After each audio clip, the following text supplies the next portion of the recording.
Hello, everyone. Welcome back to Toilets and Titles. My name is Justin Stevens, and I'm back with you for another off-season breakdown bonus episode. This one is obviously, as you can see by the fact that security hasn't stopped me at SoFi Stadium, is with the Los Angeles Chargers. This episode is actually kind of jam-packed with two awesome guests. So it doesn't sound like jam-packed when you say it's only two guests, but when you hear these guests, you'll understand what I'm saying. Before I introduce the guests, I got to tell you that our typical normal show can be found on Apple Podcasts, YouTube, Facebook, Podbean, Spotify, and When a Family Breaks, the Facebook page that we have for buying and selling memorabilia. So at the bottom, you'll see us begging for your subscription and your like. Please hit that button for us. Also, that 5-star review for the Frankenstank League. Guys, this is the second year for our Frankenstank League. This thing is becoming a monster. It's now a 3-copy league. We just filled it a couple days ago, so I should probably stop talking about you sending us 5-star reviews for that. Actually, we just filled it earlier today, and I totally forgot. But anyway, still give us that 5-star review. I might send you a hat or something if we do another drawing, a Toilets and Titles hat. But you can support us by hitting that Patreon down there at the bottom, patreon.com/Toilets and Titles. Now, let's get to our guest. The first guest I have here is David from the Locked On Chargers podcast. You can see his Twitter handle down there because these bonus episodes are only on YouTube and Facebook.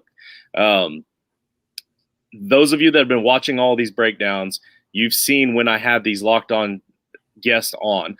And when we have the Locked On guest on, the episode itself is obviously locked on. They're incredible. They are really great. And the ones that aren't so great, I haven't even really asked to come on the show. But the ones that I've asked to come on the show, I've listened to them first, and I really, really enjoy the way they break down their team. So that's why I had David on. And if you are a Chargers fan that's tuning into this just because we're talking Chargers and you don't know about this guy and you don't know about Locked On Chargers, you're going to want to subscribe after this show. But David, how's it going tonight, buddy? Hey, it's going great, man. Thanks for inviting me onto your show. I really appreciate it. I mean, any opportunity for me to talk about the Chargers is one I am definitely going to take. And there has been a lot going on this offseason, a lot of change, but I think it's a lot of positive change. So I'm really excited to see what that looks like. Absolutely. This is definitely going to be a positive episode. That's for sure. There's not really too much negative to talk about with the Chargers. The second guest, speaking of positive, is Mr. Positivity himself. I've never seen this man in a bad mood. AJ Jansen, he's a returning guest on the show, but he is the host of Australia's most popular NFL podcast, at Aussie Guys NFL. AJ, I appreciate you. That you were on our Toilets and Titles Down Under Dynasty for an episode, and now here you are on our main show, man. I really appreciate you taking the time out. Oh, anytime. Thanks, Justin. And David, how you going? Hey, going well, man. It's good to talk to you again. I mean, we've actually worked together in the past. We did a couple of episodes a couple of years ago, and it's definitely good to see you, and good to see you back in that royal blue Chargers jersey, too. Ooh, this one, see, look. Yeah, looking good. Hey, it does look good. It does look good. Now, you all know, those of you that watch the show on a regular basis, I'm a Colts fan. I don't know the Chargers. I don't know them very well at all. That's why I brought on the best for you guys. I want them to tell you anything that they have to break down for you so that you can get actual good Chargers content, including the amazing looking jersey. So Best in the NFL, that's undisputable. I'm not going to lie. It does look sexy. I'm not going to lie at all. Down at the bottom, everybody can see the Twitter handle for all of the guys that work on Toilets and Titles. Appreciate all your guys' hard work. I know I've been really busy with work this week and next week, so I appreciate you guys picking up the slack for me. There's their Twitter handle down there. They're the ones that are keeping this show running, so definitely want to throw that out there. So speaking of throwing it out there, what do you guys say we get started? Let's get it. Sounds right good. on. So my first question is actually going to be about that defense. So the Chargers defense last year, they ranked in the bottom third of the league last season for a lot of the categories across the board, while only having the 8th fewest offensive plays ran against them. So it wasn't a great defense. So it's going to be easy for us to talk all excitedly about the Chargers offense, but what changed in the offseason, and what have you heard from coming out of camp that we have to look forward to be excited about this defense? Well, it's completely different. I mean, for one, most importantly, Brandon Staley is the new head coach of the Chargers. He's also going to be the defensive coordinator, calling the plays. His defenses are a lot more multiple. They use a lot more personnel groupings, a lot more packages, a lot more disguise.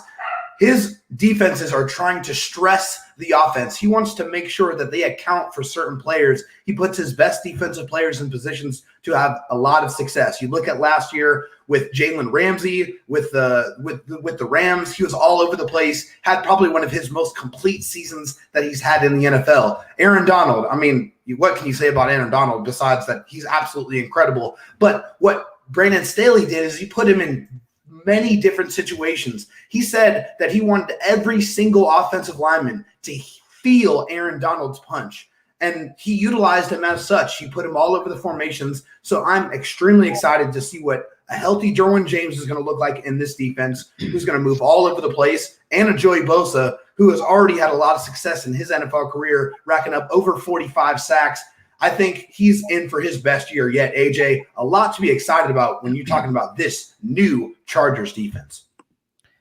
Yeah, absolutely. And it's funny because I think we were both thinking exactly the same thing when Justin said, well, what's the difference in this defense? Well, Brandon Staley is the difference. Yes. That is summed up in 2 words. And, you know, when you look at the personnel, I mean, I think that there's a lot of things that we could say about Anthony Lynn, and the things that he did well and the things that he didn't do well. And I think sometimes using personnel in ways that they didn't really suit their style of play is one of them. And I guess if we're looking at the defense, there's a few players in particular that are going to be key. Obviously, David mentioned Joey Bosa, and everyone's familiar with him. On the other side of the line, it's a bit of a question mark. You know, we're probably looking at, I mean, Uchenna Nwosu, I mean, someone's going to be coming around that other edge, and it's going to be interesting to see what happens in training camp. And David will have some thoughts about that. I'm looking forward to seeing Kenneth Murray used properly. Yes, thank God. Oh, my Jesus. Because the guy, you know, he was my top-rated linebacker coming out in that 2020 draft class. And the thing that I liked about him was his sideline to sideline speed and his sort of ability to thump, you know? Yes. He's not necessarily the best player in coverage, but he's a great tackler and he can certainly cover space. Yeah. We obviously need to see a healthy Derwin James, but I think the narrative that he's injury prone is sort of a bit misplaced. He's been a bit unlucky, and to have a dominant player like him, and certainly a very important player in Brandon Staley's defense, will be that safety position. But having said that, you know, that's one of the hallmarks of Brandon Staley's defense is, but a lot of defenses around the league are like this as well. We don't necessarily have a strong and deep safety. You know, Derwin James will be key, whether it's Nasir Adderley or some other guys as well, but there'll be those safeties. And obviously that defensive backfield, a player I'm very excited about is Asante Samuel Jr., who they drafted in the 2nd round, who fell to the Chargers. Let's say he fell to the Chargers, which is more accurate. Miraculously. Yeah. Who looks, I think, is going to be amazing on the other side. So I think the defensive backfield is going to be the strength of the Chargers for sure. But I think there are some question marks perhaps in the middle and up front a little bit. But I think it does look good. And obviously, Brandon Staley is the big takeaway. And that's what gives us confidence, I think, really going forward. Well, they have playmakers at all 3 levels of their defense. You look at Derwin James at the back end. You have Kenneth Murray, who you said, I'm really glad that you brought him up, because last year he was put in a position that did not accentuate his strengths, because Gus Bradley, his defense is cover 3. That's what it is. He does not adhere his defense to his players. He adheres the players to the defense. There's no adjustments. It is what it is. And that did not best suit what Kenneth Murray does well in the NFL. Like AJ said, this is a guy who excels when he's moving downhill when he's getting after the quarterback, when he's able to go attack. That is what Kenneth Murray can do. That is what he does when he is doing it at his best.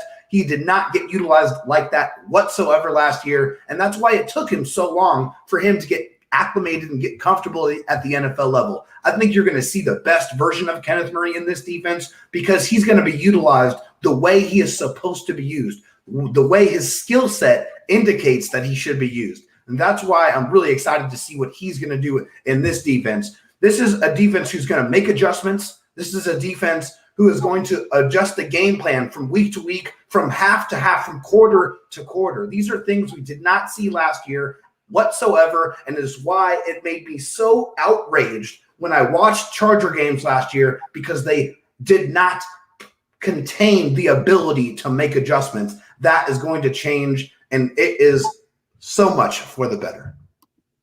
Absolutely. Yeah, so you guys have already kind of brought up Brandon Staley a little bit. What is the confidence level of Chargers fans in this coaching staff right now? Right now, it's sky high. I mean, from what I've heard, I mean, from the people I've been around, I mean, all you got to do is put on the press conferences and just listen. This guy is appointment listening. He's appointment television because he's such a clear communicator. He's so intelligent. You understand it. You feel it when he's in the room. He has that presence. He has that command that's been so lacking. It's been so different. It's been so refreshing because – you know, when in an Anthony Lynn and a Mike McCoy press conference, they were much more old school. They did not really communicate well. They had very milquetoast answers. They were boring press conferences. They kept their cards close to the vest. This is a completely different situation. Brandon Staley is not afraid to communicate. He's not afraid to give forth some information because he's confident in his ability to coach and his coaches around him. One of the themes that has been kind of, you know, really awesome to see is the coaches are teaching now, AJ. There's teaching going on. There has been no development in the Chargers the last couple of years. Their draft picks have been terrible. They've hit on the high end, but the middle of your drafts for the Chargers have not panned out. That's where you build your depth. That's how you try to sustain your levels of success. That did not happen. That has not happened. I believe now under Brandon Staley and this new coaching staff that development is going to take place. They're going to have more successful drafts, and they're going to have better depth because of it. Yeah, and you know, I must confess that I was okay with the signing, but it was the first press conference that absolutely sold me. Yeah. And I was like, done. I'm in 100%. I'm done. And, you know, I stopped watching Anthony Lynn press conferences because they were a complete waste of time. Yeah. Like, honestly. It was, and, you know, that is honestly the difference. You know, we did our Patriots preview just recently. And when you think about like the Patriots defense, which is always a high performing defense in the league every year. And honestly, it's just mostly just Jags in that defense. Yeah. And it's all about the coaching, and you're absolutely right in that, you know, you've got to teach, you know, it's a teaching thing. And whatever you say about Bill Belichick, you know, that's what he does. Yeah. You know? And so, you know, I think Staley looks fantastic. And yes, it's probably still the honeymoon period, but what David says is absolutely 100%. You tune into his press conferences and you'll get information. And it's awesome. Yeah. Yeah. Yeah, it's always exciting when the coach can get the fans riled up. If the coach can get you guys excited, you know those players are going to be excited. And well, his energy is infectious, man. It just, I mean, you listen to him talk. He's encouraging. He's intelligent. He's just, like I said, he has that presence, man. I mean, he's a magnetic type of personality. You know, there's people that step in the room and they just command your attention. That's Brandon Staley. That's why he's so young, and that's why he flew through the coaching ranks so quickly, because he gets that buy-in from his players. He trusts them. He believes them. He empowers them. He works together with them. I think one of the biggest examples this year is they collaborated. The players and the coaches collaborated on what the offseason workout was going to look like and how they didn't want to do no pads. They didn't want to go full speed in offseason workouts. They wanted to stay healthy. They wanted to try to get themselves to training camp healthy and then get to the season healthy. So that collaborative type of effort saying, hey, I'm working for you, but I'm also working with you is just a much, much better looking coaching decision and better just optic. It just looks better. It makes for a much better storyline in Hollywood as well. So, so the majority of our fans are fantasy football players. Not that we have to talk fantasy, but that just means that they're typically listening for Bring it on. offensive players. So you mentioned something about the toast and milk responses from the former coaches. And as a fat guy, I can tell you there's nothing wrong with a little toast and milk, but I think now it's time to get into the meat and taters. So let's talk a little bit about the offense here. So bring it. So let's start with those meat and taters. Let's start with those big boys. What kind of changes has happened on that offensive line that you think other than Slater? Obviously, we know you guys drafted Slater. You got another offensive tackle, I believe, in one of the later rounds. But outside of Slater, which we all kind of already know about, and you can talk about Slater too, but what else is happening with that offensive line that's going to make Justin Herbert look even better this year? Everything, AJ, right? I mean, just 100%. It's completely different. There's going to be one returning player from the offensive line last year, and that's Brian Burlaga at right tackle. The Chargers saw the ineptitude of the offensive line, who the last couple of years have been towards the bottom of the league in their pass blocking efficiency, even the run blocking efficiency. They've been terrible. They just have not gotten it done. Okay, quite frankly, they've given up pressure last year. Justin Herbert looked amazing. Okay, he looked amazing because he is athletic and he can do those off-script plays. He was the best quarterback in the NFL under pressure last year. I mean, that's not really sustainable, right? The Chargers saw through that facade. They knew that was chalked up to Herbert's athleticism, not the offensive line's ability to block, okay? They were god-awful. They got rid of their center. They got rid of their right guard. They got rid of their left guard. They got rid of their left tackle. Everyone had to go.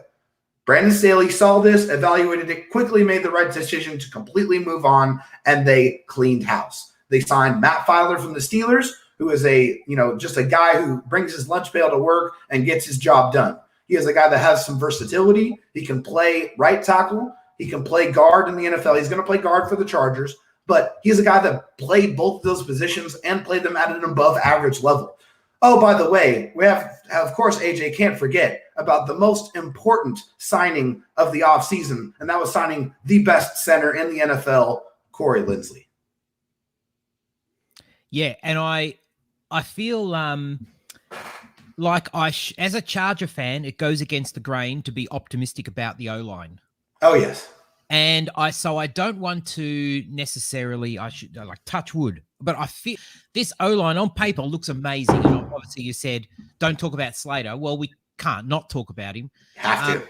And Corey Linsley, well, he was like one of the top free agents that was available. The Chargers went after him and signed him, and that's great. And sometimes signings like that aren't the sexiest signings, but they're necessary. And you see the best teams in the league all have great O-lines, and especially when you've got a young top-tier quarterback, and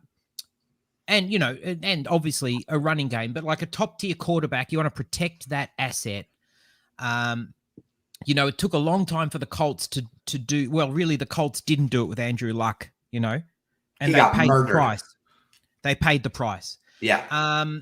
So this O-line on paper looks fantastic. It really, really does. So very optimistic about it. Well, it's going to improve the entire offense. Okay. I mean, I have been just pounding the table obsessively saying, hey, you need to build your team from the inside out.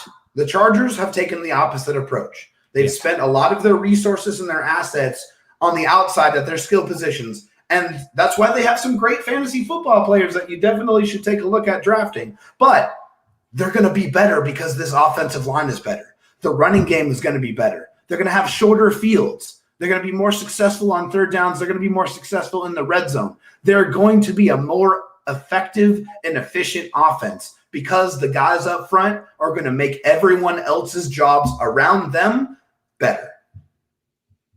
Yeah. well, just a quick reminder for the viewers out there as you're watching this, just to give you guys a chance to pause it right now so you can take a look at these credentials down at the bottom. This is what you get with every episode from both of these guys, okay?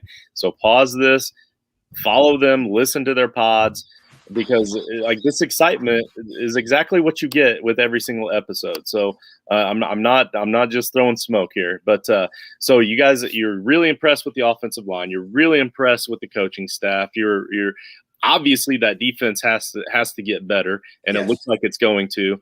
So is there really potential that Justin Herbert, a guy that put up some really big numbers as a rookie, is actually not going to see that second-year regression that we see from a lot of quarterbacks? Like, is it?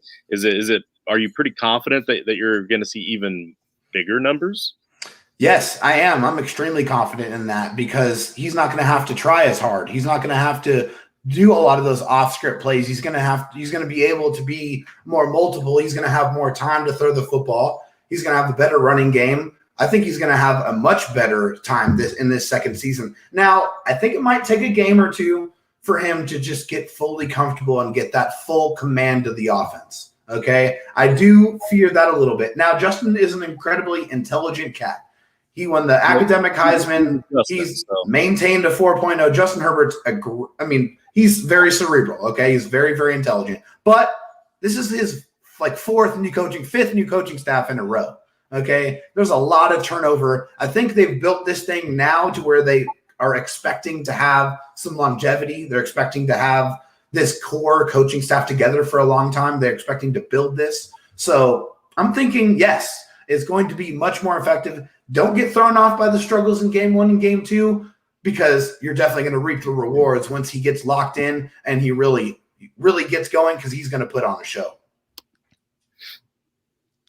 I don't have much that I can really add. I mentioned before we hit record, this is just typical though. But there was a tweet that someone had sent from training camp, and it was Herbert had rolled out to his right. He's on he's 40, and he just flings this bomb into the corner of the end zone. I'm not sure who the receiver was that it was Tyron Jansen.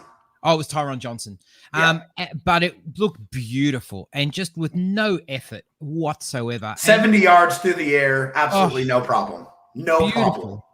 Absolutely beautiful. And when you've got a quarterback that has that ability, then anything is possible. It really, it opens up so many opportunities. But not only can he do that, he does have excellent touch and intelligence, as David said. It's not that he just has the arm. I must confess, I think I've said this to David, but like in the draft, because I was pulling for Tua so bad. I wanted Tua in a Chargers jersey. We all did. So bad.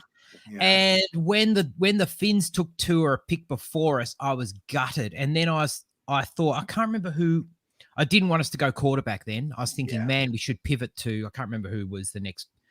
Might have been an O-line or someone that I was looking at. And then when they went Herbert, man, I was super disappointed. Like I wasn't really very excited by Herbert's film. But that was a byproduct of his offense, though, AJ. I mean, that offense at Oregon did not do him any favors. There's a lot of dink and dunks, a lot of quick passes, a lot of get the ball out of his hands quickly, and they weren't using Justin Herbert to the best of his abilities. I mean, you only saw him sparingly, AJ, be able to cut it loose and really show off the arm in college. And then when you see him in an offense that allows him to show off that arm a little bit, you're like, what the hell is this? I wasn't expecting. I didn't see that coming. I mean, that was out. Nobody did, though. I mean, when he entered that game by complete surprise to everyone, including himself, against the Chiefs after that unfortunate injury to Tyrod Taylor, he goes in there and he lights it up immediately. And everyone's like, what the hell? I mean, where did this come from? But I mean, I think you knew pretty quickly that, this dude can ball. Yeah, that's right. And so, we've lucked out because a lot of teams, as we know, go searching for quarterback for years upon years and waste like so much draft capital. The Denver Broncos. Cleveland Browns. Yeah. Oh, yes. Look, Patrick Surtain, I'm sure, is going to be an average cornerback. Yeah. Is he worth passing up a franchise quarterback for? No. And I think they're going to regret that. Yeah. They're going to regret that come week. Got burned by Josh Palmer, by the way. So, yeah, obviously incredibly happy that we've gone from the Phillip Rivers era into the Justin Herbert era. It's really unprecedented. I mean, that just doesn't happen in the NFL. But yes, the Chargers seemingly have enjoyed some just unbelievable success when it comes to getting quarterbacks. Yep, absolutely. So, like I said, I'm just your average, normal, everyday, regular Joe when it comes to a fan of the NFL for most other teams, aside from my Colts. And so, let me give you a little bit of a rundown of what me from the outside looking in, what I see when I look at Justin Herbert's weapons. Okay, so from the outside looking in, I see Mike Williams, who just kind of seems to be what we have seen. I feel like we've seen the best of Mike Williams and we've seen the worst of him, and he's an okay, decent wide receiver too for a team. He's not great, but he's not bad. Keenan's gonna be Keenan. He's obviously gonna get his, but you lose Hunter Henry. I just don't see what that wide receiver tight end rotation is going to look like. But at the same time, you were just talking about some old boy that I had only barely heard of catching this touchdown pass in training camp. I feel like maybe they're deep enough and good enough that maybe they don't have to have that solid rotation. But am I looking at that correctly? Well, I think one piece you're kind of neglecting here is Jared Cook. I mean, Jared Cook is the 13-year tight end that the Chargers brought in. He's very comfortable in the New Orleans offense, where Joe Lombardi, the new offensive coordinator, spent a lot of his time. I mean, so he knows that offense very, very well. The early reports from training camp is that Justin Herbert and Jared Cook are formulating a very, very quick connection. I mean, one thing you got to remember is Jared Cook's like 6'6". He can run like a gazelle. Even in his 13th year, he has a huge catch radius. He's still dynamic. I mean, he scored like 9 or 10 touchdowns last year. The guy can still produce. And I think you listen to Joe Lombardi talk about the things that he's looking for in his wide receiver room. He kind of compared it to a toolbox. He said, you want to have your hammer, you want to have your screwdriver, you want to have your Swiss Army knife. You want to have different wide receivers that are going to be able to do different tasks, so you can use those personnel groupings and weaponize them against the defense and try to stress them out, because you don't know exactly what these guys are going to be able to do. But the Chargers have a nice collection of different talent and different type of receivers. They have the jump ball guy with Mike Williams, who is more, I mean, they say 50-50. I think with him, it's more like 90-10. I mean, you throw the ball up to that guy more times than not, he's going to come down with it. Keenan Allen, he's a vacuum. He absolutely just sucks up balls. He is just a reception monster. I mean, he's one of the best on third downs. He's one of the best at getting first downs. He can beat any corner in the league. He is that good. You got Tyron Jansen and Jalen Guyton, who are the two speed guys who can absolutely burn. They're 4-4 guys. They brought in last year, both those guys combined for 5 touchdowns of 50-plus yards or more. They are that dynamic. Were brought in to do one thing, and they do that thing extremely well. And then you got some possession guys like KJ Hill and like a gadget top guy like Joe Reed, who's just a monster in the open field. They have a lot of different guys in that room. Not everybody's going to make it, but rest assured, Joe Lombardi's going to have his pick of which tools he wants to use. Yeah, and I don't have a lot to add to that. Only to say, I think it says everything that for most Charger fans, losing Hunter Henry didn't make us that upset. Yeah. I mean, I think I would have been totally fine. I would have had him back. Absolutely. I wanted him. Yeah. Yeah. But, when he left, it was just like, okay, that's fine. And when they signed Jared Cook again, maybe it's not like on the surface a very sexy signing, but it's a Band-Aid. Yeah, it's a Band-Aid. And, they've got some young players in that tight end room. Yeah, Donald Parham. Yeah, Trey McKitty, who, they can develop. But Jared Cook has been, the last few years, he's had a bit of a career renaissance in ways. Yeah. And a guy they drafted who I must confess, when they picked him in the third, I went, who? And I had to go and look at his film. Yeah, same. It's Josh Palmer. Yeah. And he looks fantastic. So did I drop out there? No, you're good. No? Oh, good. Josh Palmer looks great. He looks Yeah. really good, and I think will be a surprise to a lot of people because I don't think he's on many people's radar particularly. But, you know, he's up and coming. Now, this, David, correct me if I'm wrong, but this is basically a contract year for Mike Williams, and he's probably out the door.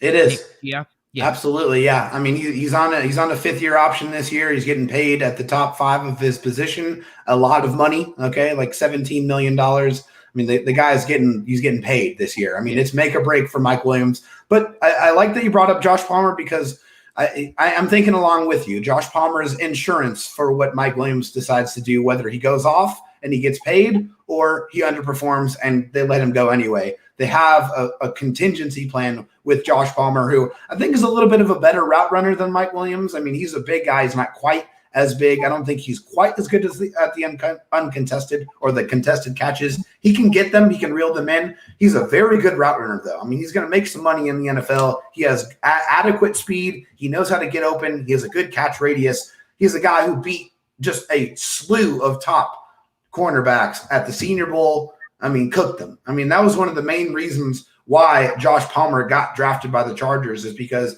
when at Tennessee, his quarterbacks didn't do him any favors at all. They were terrible. Okay. They were absolutely awful. He was a guy who was probably dropped or brought down because of the quarterback play.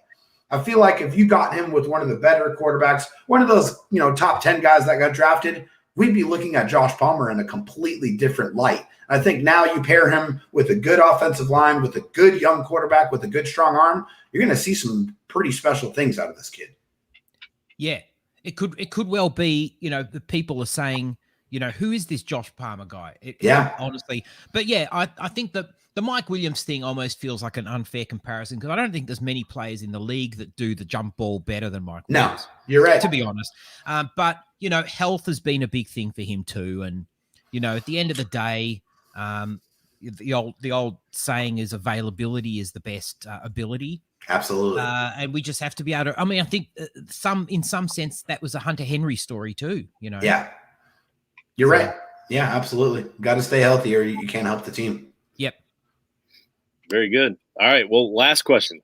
I'll let you guys go for the night, but or for the afternoon for one of you. But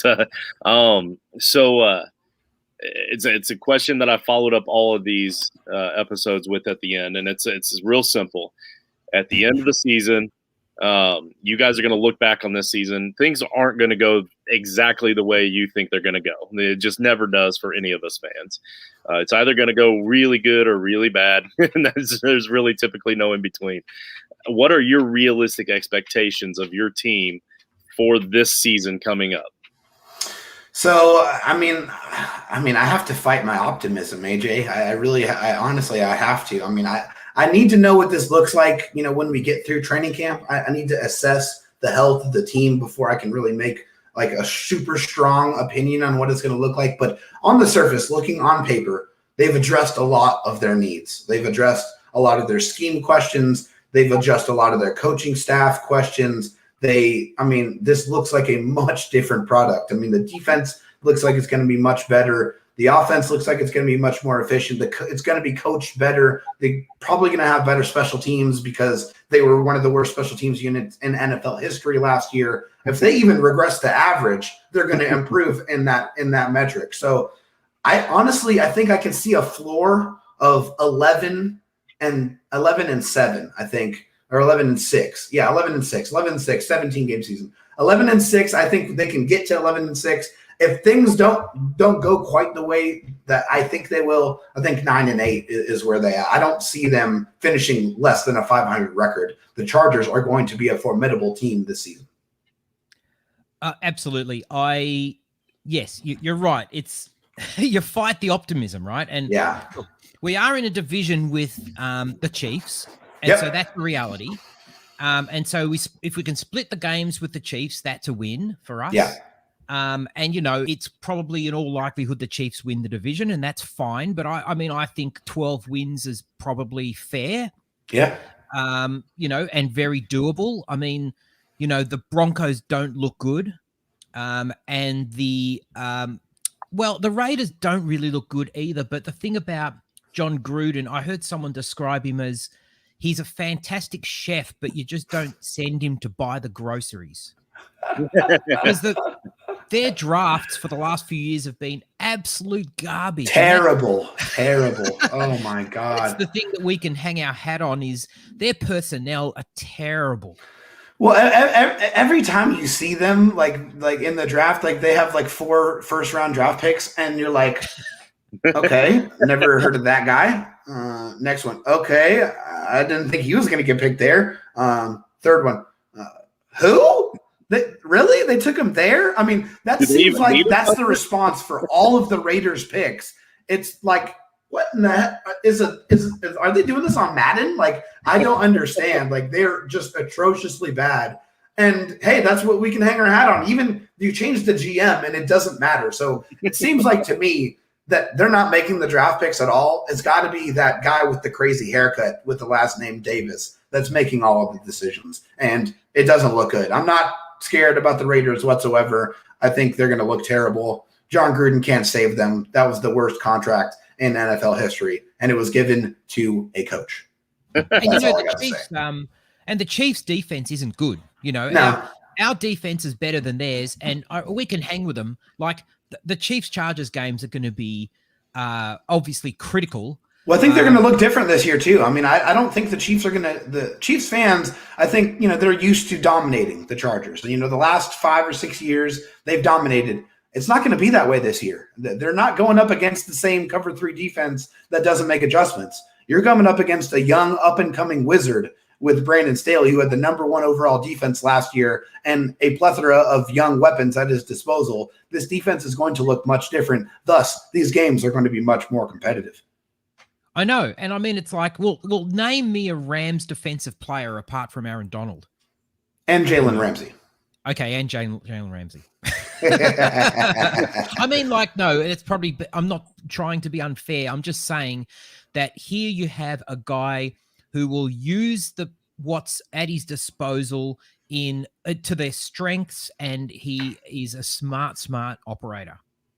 Yeah, it's going to be an exciting season. I really can't wait to see what this looks like. Absolutely. Yeah, so I can hear security knocking on the door here at SoFi Stadium. I'm probably going to need to get out of here soon, but I do want to let everybody know, anybody that's out there watching that's going to Canton here in a couple of weeks for the fantasy football convention, I will be there. I will also be at Draft Night Out. Not helping in any way. I could not afford any kind of sponsorships for anything. I'm just going to be there to hang out. I'll gladly say hi to you, and there's a really good chance that I'm going to want to meet you anyway. But also to Rich, one of our contributors, who is a huge Raiders fan, I just want to say that was not scripted, but I really appreciate the fact that you guys helped to end that show in a way that he is not going to appreciate. Sorry, Rich. Not sorry. But I'll also say this. You guys have kind of got me double thinking about my fantasy football rankings as well, because again, as an outsider looking in, I was looking at a much improved, this is your schedule. Week 1, a much improved Washington defense, a Cowboys team that has Dak back, the always tough Kansas City Chiefs, another tough division game, even though it's the Raiders, it's still a tough division game. It's all your division games are always crazy tough. And then the Browns, who have much improved, and Mayfield played out of his mind the last half of the season last year.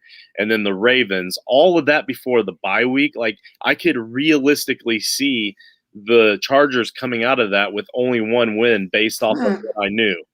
But now you got me second guessing it. You got me a little bit more excited. I'm going to have to reevaluate my view on the Chargers. So that's how good you guys are. So if I think you're that good, I know the listeners thought you were that good, or the viewers, I should say, since our bonus episodes are only on YouTube and Facebook. So again, guys, down there at the bottom, you see the Twitter handle there for David. And then right here, I've got the Twitter handle for AJ. One last, before we go, is there anything that you guys are working on right now that you want to try to prop up or talk about? Well, I mean, just check out the podcast. I mean, we do podcasts 5 days a week. Now we're back in season. We're going to be reviewing everything that's going on at training camp. As we get into the season, we're going to be recapping games. We're going to be moving to YouTube. here very shortly. So we're going to be going to video podcasts. So, I mean, Nice. which I've done in my past, which is, is nothing new to me, but make sure and check out Locked On Chargers. Subscribe to us wherever you get your podcasts on every platform. Check us out on Twitter at Locked On LAC. Check me out on Twitter, DroTalkSD, as well as my co-host Daniel, Dan Talk Sports. He's fantastic as well. And of course, if you're a fan of any NFL team, the Locked On Podcast Network has a podcast for your team, whether it be NFL, NBA, MLB, some of those big college programs, whatever you need it, the Locked On Podcast Network, we cover it. Most of them are really good too, especially the ones that came on this show.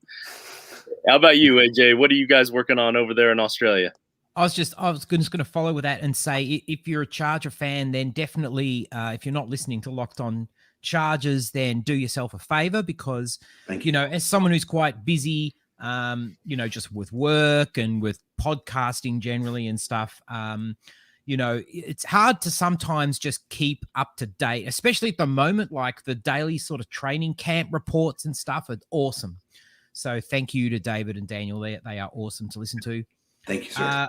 We are doing team previews at the moment, one pod per team, and, it's a hard slog, and you know all about that, Justin, as well.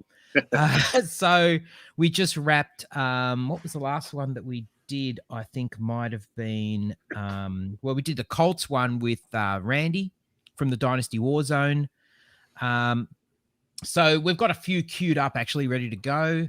But it's exciting time of year, of course, and we're going to be obviously doing more and more podcasting as we lead up into the season. And then once in season, we do one a week, generally speaking. So right on. Outstanding. And for us, guys, this week's episode, that's tomorrow morning, or actually in about 8 hours, is going to be with the Shane P. Hallam talking about college football, the guys to watch for next draft. Okay, we're already dipping that far in advance because y'all know Shane P. Hallam is the shit. If you watch this show, you love him, and you love him for a reason. It's because he's winning you money. So definitely make sure you pay attention to that episode. I'm going to drop this episode shortly after that at some point tomorrow morning. I'll share it on Twitter. Obviously, I hope you guys will share that and do all that. Everyone else out there, we actually just recently did the Chargers draft review because we got started really late on the draft review, but Joe has been working his tail off on those. Joe knows episodes. So appreciate you too, Joe. So Chargers fans, go back and check that one out. It was only a few episodes ago. So thanks again, fellas. Really appreciate you taking your time out today to be with us, and good luck to the Chargers. Thanks, Justin. I really appreciate you having me, man. Cheers. Thanks, Justin.